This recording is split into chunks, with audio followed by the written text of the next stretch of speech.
നമസ്കാരം സർ. നമസ്കാരം. ഇപ്രാവശ്യത്തെ എറണാകുളത്തപ്പൻ പുരസ്കാരം നേടിയ സാറിന് കൺഗ്രാറ്റുലേഷൻസ്. ഞങ്ങളുടെ വ്യൂവേഴ്സിന് വേണ്ടിയിട്ട് ഒരു 2 വാക്കൊന്ന് സംസാരിക്കണമായിരുന്നു.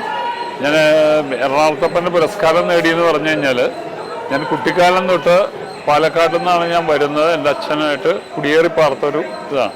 ഇപ്പോൾ ബലത്തിൽ ഒരു എറണാകുളത്തുകാരനായി എറണാകുളത്തപ്പൻ്റെ അനുഗ്രഹത്തോടുകൂടി ഇവിടെ വന്നു.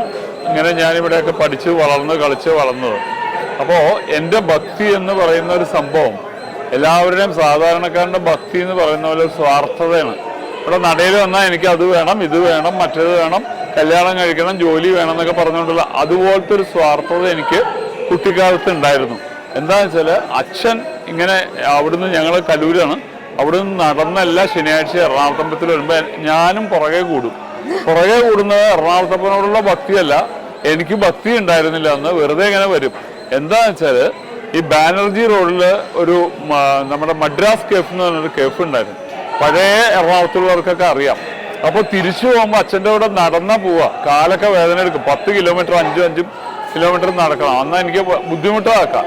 ഇവിടെ വന്ന് എങ്ങനെയെങ്കിലും തൊഴുത് കഴിഞ്ഞ് അങ്ങോട്ട് പോകുമ്പോൾ മദ്രാസ് കേഫ് എത്തുമ്പോൾ അച്ഛൻ്റെ കൈ പിടിച്ച് വലിച്ചിട്ട് ഒരു ഐസ്ക്രീം മേടിച്ചു തരും.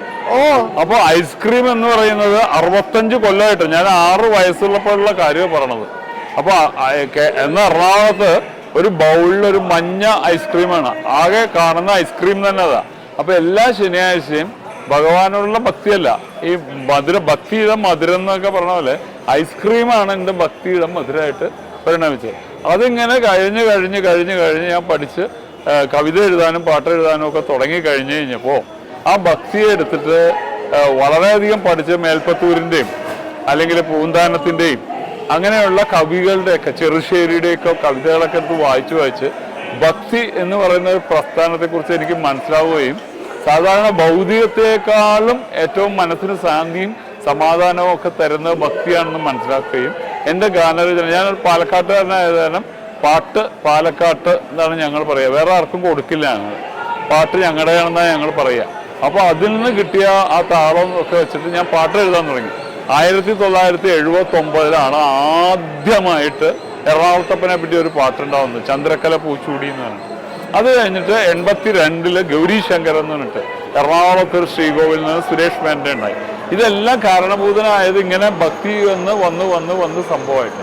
ഇതെല്ലാം എൻ്റെ സ്വാർത്ഥമായ കാര്യം. പക്ഷെ അതിലുപരി എന്നെ ഭഗവാൻ എങ്ങനെ മോൾഡ് ചെയ്തതെന്ന് ഒരൊറ്റ കാര്യം ഞാൻ പറഞ്ഞുതരാം. ഇവിടെ വർഷങ്ങളോളം ഇങ്ങനെ ഭരിച്ച് വന്നു കഴിഞ്ഞപ്പോൾ ഇവിടുത്തെ ഒരു കമ്മിറ്റി ഉണ്ടായിരുന്നവർ എന്നെ രാമായണത്തിൻ്റെ ഒരു ചുമതല ഏൽപ്പിച്ചു ഒരിക്കൽ. വളരെ മുമ്പാണത്, ഒരു 8-10 കൊല്ലം മുമ്പാണെന്ന് തോന്നുന്നു.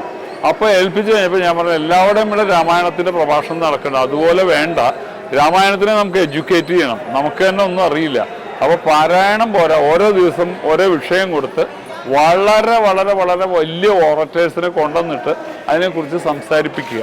അപ്പോൾ ഒന്ന് എഡ്യൂക്കേറ്റ് ചെയ്യാൻ പറ്റും, മനസ്സിലാക്കാനൊക്കെ പറ്റുന്നുള്ള നിലപാടിൽ കൂടി ചെയ്യാമെന്നുള്ളതാണ് വെച്ചു.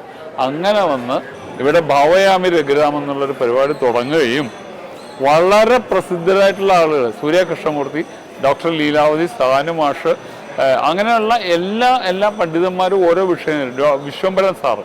അപ്പോൾ നമ്മൾ ശംഭൂകൻ്റെ ഒരു വധം, ശംഭൂകനെ എന്തുകൊണ്ടാണ് രാമൻ വധിച്ചത്, അത് തെറ്റല്ലേ എന്നൊക്കെ ചോദിക്കുന്ന സാധനമൊക്കെ എടുത്ത് നമ്മൾ അനലൈസ് ചെയ്ത് 3 കൊല്ലം കൊണ്ട് ഞാൻ 100 പേർക്ക് 100 വിഷയം കൊടുത്ത് ഉണ്ടാക്കിക്കൊണ്ടു ഭവയാമനെ. അതിൻ്റെ ഗുണം എന്താണെന്നറിയോ, ഭഗവാൻ ആദ്യമായിട്ട് നീ മര്യാദയ്ക്കൊന്ന് രാമായണം വായിക്കുമെന്ന് പറഞ്ഞാൽ ഞാൻ 8 രാമായണം പഠിച്ചിട്ടാണ് 100 വിഷയം ഉണ്ടാക്കിയത്. അത് എന്താണ് അതിൻ്റെ സാങ്കത്യം ഇവിടെ എന്ന് വെച്ചാൽ, സാക്ഷാൽ പരമശിവനോട് ശ്രീപാർവതി ദേവി പറയാണ്, എനിക്ക് രാമൻ്റെ കഥയെന്ന് പറഞ്ഞൊരു ഉമാമഹേശ്വര സംവാദം എന്ന് അതിന് പറയാം.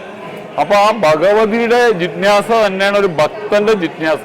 രാമായണം മര്യാദയ്ക്ക് അറിയില്ല, എനിക്കൊന്ന് പറഞ്ഞു തരൂ എന്നുള്ളത് പറഞ്ഞു കൊടുക്കാനായിട്ട് ഭഗവാന്റെ നിയോഗം ആയിട്ട് ഞാൻ വന്നു. ആ നിയോഗമൊക്കെ കഴിഞ്ഞ് നിന്നപ്പോഴാണ് ഭഗവാൻ, എന്നാ നീ 65 കൊല്ലം ഇവിടെ തൊഴുത് ഇങ്ങനെയൊക്കെ എനിക്ക് വേണ്ടി ചെയ്തല്ലോ, ഒരു തുള്ളി പ്രസാദം ഇതാന്ന് പറഞ്ഞ് തന്നു. അതാണ് എനിക്ക് കിട്ടിയ ഈ പുരസ്കാരത്തിൻ്റെ പ്രസാദം.